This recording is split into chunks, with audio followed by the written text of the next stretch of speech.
Welcome to the Slop Temple. We pray this video helps. In this video, I will show how to change a Honda Accord key battery. First, gather your essential tools: a small flathead screwdriver and a fresh CR1616 battery.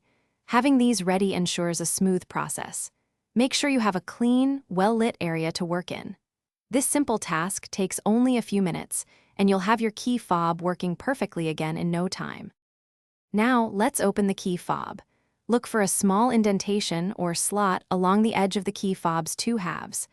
Carefully insert your small flathead screwdriver into this slot. With a gentle twist or prying motion, the two halves should separate. Be sure to apply steady, even pressure to avoid damaging the plastic casing. It should pop open with minimal effort. With the key fob open, you'll see the old battery. Take a moment to observe its orientation, noting which side is facing up. This is usually the positive side. Gently pry out the old CR1616 battery using your screwdriver.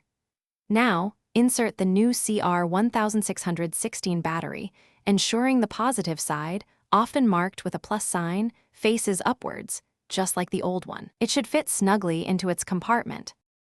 Finally, let's reassemble your key fob. Carefully align the two halves of the casing, making sure all the buttons and internal components are properly seated. Gently press the halves together until you hear a satisfying click, indicating they are securely fastened. Once reassembled, test your key fob's functionality with your vehicle to ensure everything is working correctly. You've successfully replaced your key battery. Thanks for watching. Consider subscribing if we helped you.